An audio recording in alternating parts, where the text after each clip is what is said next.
Komisi Pemilihan Umum menggelar rapat pleno yang mengevaluasi debat pertama dan usulan perubahan format untuk debat kedua. Dalam rapat pleno disepakati sejumlah poin, diantaranya tidak ada lagi kisi-kisi materi debat. Bagaimana tanggapan tim kampanye nasional pasangan calon terhadap hasil rapat pleno tersebut? Kita akan membahasnya bersama Koordinator Penugasan Khusus dari TKN yaitu Inas Nasrullah Zubir. Mas Inas, selamat pagi. Terima kasih sudah bersama saya. Waalaikumsalam warahmatullahi wabarakatuh. Ada sejumlah hal nih yang akan berubah format debat khususnya dari debat pertama ke debat kedua. Yang pertama sudah disebutkan bahwa tidak akan ada kisi-kisi, lalu juga tidak akan ada pendukung di atas panggung begitu. Hanya ada kandidat saja. Sejauh ini gimana Mas Inas melihat arah perubahan ini? Ya kan kalau kita melihat dari apa yang dikatakan oleh Pak Jokowi bahwa pemilu kita adalah pemilu gembira, senang. Sehingga pada saat yang lalu ketika kawan di sebelah itu meminta, sudah kita kasih kisi-kisi, kita bikin pertanyaan, kita tidak ada kecurigaan apa-apa. Oke lah, namanya kita pemilu senang, monggo aja lah kalau pengen seperti itu. Tapi ternyata dalam kenyataan ya itu di luar kemudian dipelintir oleh mereka seolah-olah Pak Jokowi yang minta itu. Jadi sebetulnya yang minta siapa? Yang minta sebenarnya dari sebelah. Karena sudah ada pengakuan dari Priyo kan mengatakan mereka kita yang minta. Yang kemudian di ILC juga kan jelas Pak Priyo mengatakan seperti itu. Meminta karena apa? Karena dasarnya memang Pak Prabowo ini tidak punya pengalaman gitu loh untuk bicara soal pemerintahan itu dari segala sektor, nggak punya pengalaman sehingga harus dikasih kisi-kisi. Tapi dari TKN sendiri tidak ada kisi-kisi, tidak masalah sama sekali. Nggak ada masalah sebenarnya. Kita kan tidak ada kecurigaan apa-apa sama teman. Ya oke lah kalau mau kita happy. Tapi kok aneh begitu di luar diributkan. Sampai sekarang juga bawa catatan kecil-kecil diributkan. Nah Pak Jokowi, Pak Maruf Amin bawa catatan kecil, kalau mereka bawa diktat. Kan jelas di Sandiaga Uno di bawa diktat. Kemudian dipelintir sama mereka, ini nggak fair gitu. Nah, kalau permintaan Pak Jokowi kita pemilu yang gembira itu kok lantas sekarang dimanfaatkan mereka untuk kepentingan mereka yang tidak baik. Itu kan nggak boleh. Nah untuk ke depan memang kita mengharapkan tidak ada lagi yang namanya kisi-kisi gitu. Hanya dikasih tahu aja temanya apa. Temanya tentang ini itu yang diberikan. Dan supaya nanti tim bisa mempersiapkan. Durasi juga nanti akan ditambah nih Mas Inas. Katanya waktu untuk menyampaikan dan mengelaborasi visi misi yang hanya 1 sampai 2 menit itu dianggap kurang. Nantinya akan diperpanjang. Apakah ini juga dirasa lebih nyaman? Kalau waktu sebegini, saya memang agak anehnya gue gini. Di dalam setiap debat itu diatur ada 18 menit untuk visi misi. Saya pikir untuk apa lagi sih sebenarnya buang-buang waktu. Yang penting ada programnya. Visi misi kan bisa dibaca gitu. Oke lah, misal kalau 18 menit juga untuk menjelaskan visi misi tidaklah cukup. Tapi yang penting bagaimana program-program itu bisa disampaikan dengan baik gitu kan. Program itu bisa disampaikan dengan baik. Jadi masing-masing calon itu mengungkapkan programnya, yang lain mengkritisi. Nah, di sana juga nanti mengungkapkan programnya, di sini mengkritisi. Saya kira itu jauh lebih bermanfaat daripada sekedar visi misi. Jadi lebih dinamis begitu. Lebih dinamis. Kalau visi misi itu kan kalau menurut saya kan letterlock gitu kan, visi misi begini.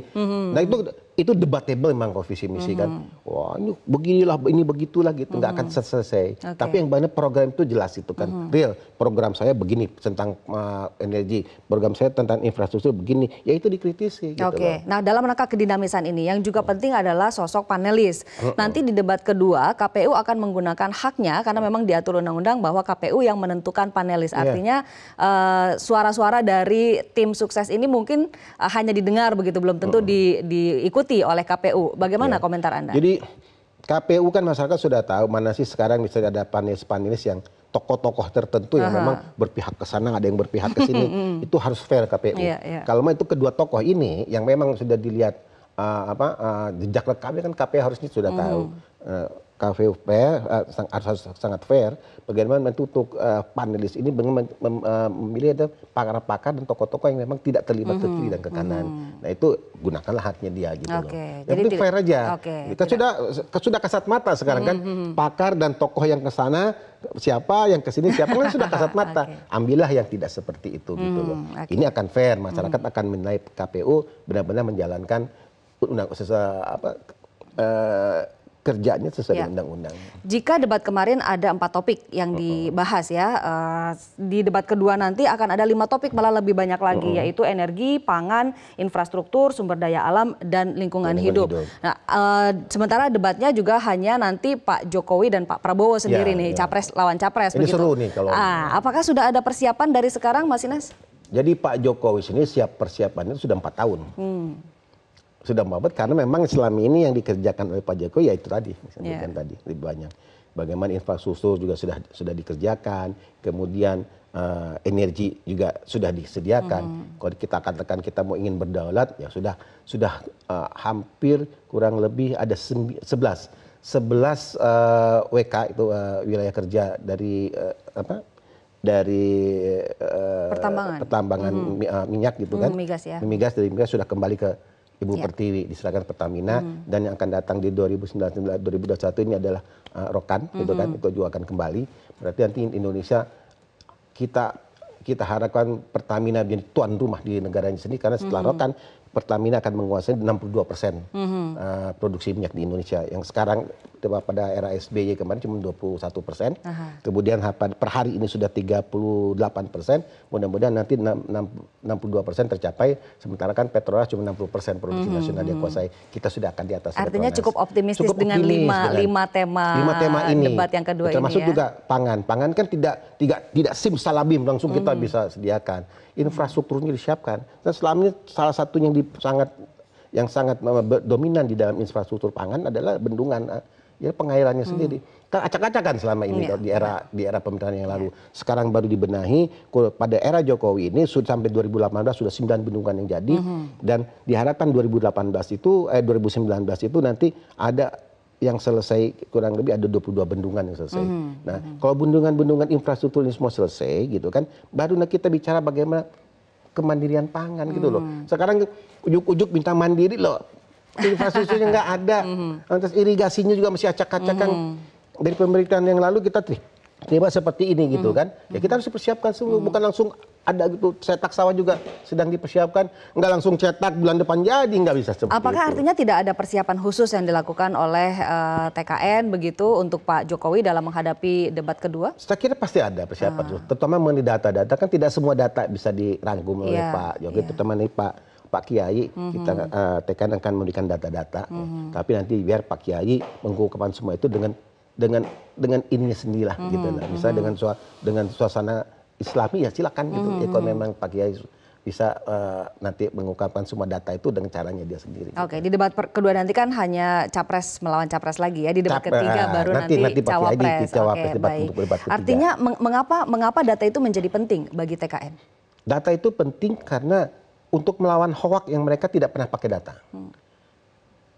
Kalau saya lihat kemarin sebenarnya Pak Prabowo kan tersengal-sengal masalah data. Seperti mengatakan yang Jawa Tengah lebih besar dari Malaysia gitu kan, ternyata luas Jawa Tengah sekitar 10%-nya dari Malaysia. Itu artinya data. Udah gitu juga mengenai dikatakan presiden itu sebagai chief of the law enforcement. Itu kan nggak benar. Kita dengan trias politika, bahkan ada mengatakan dari mereka, wah kita tidak mengenal trias politika. Saya katakan sama mereka, coba dibaca lagi Undang-Undang Dasar 45 di pasal di bab 7, bab 3, 7 dan 9 itu tentang bab 3 tentang kekuasaan presiden pemerintahan, bab 7 tentang kekuasaan legislasi DPR, 9 kehakiman. Itu kan trias politika. Nah, mereka itu mau carinya trias politika literally nggak ketemu. Search dengan trias politika nggak ketemu di Undang Dasar, bukan seperti itu. Saya katakan semua dibaca, lantas difahami, seperti itulah kita mengumpulkan data gitu. Artinya kalaupun misalnya ada perubahan format oleh KPU, panelis yang menggunakan wewenang KPU begitu, juga topik-topiknya ini semua optimistis untuk menghadapi itu semua. Insya Allah kita optimis, karena yang penting buat kita nanti tim adalah menyiapkan data. Nanti Pak Jokowi akan mengumpulkan data. Kalau bagaimana kerjanya selama ini kan sudah kita udah tahu. Tapi kan tidak semua data bisa bisa beliau himpun hafal secara detail saja. begitu ya. Nah itu data-data itu tugas dari kita untuk kita siapkan untuk Pak Jokowi. Agar gitu tidak salah data ketika Agar nanti tidak di salah dalam data. debatnya. Apalagi Baik. kalau data itu menyangkut data yang nanti untuk APBN, yaitu data yang berasal di BPS. Baik. Kan kadang-kadang mereka sebelah itu nggak mau pakai data BPS. Sampai saya bilang kalau nggak mau pakai data BPS jangan tanda tangan APBN-nya dong, gitu kan? Baik, Mas Inas terima kasih banyak sudah Ya, bersama saya pagi hari ini. Pemirsa Metro Pagi Prime Time masih akan kembali dengan berbagai informasi aktual lainnya. Tetaplah bersama kami. Mas terima kasih.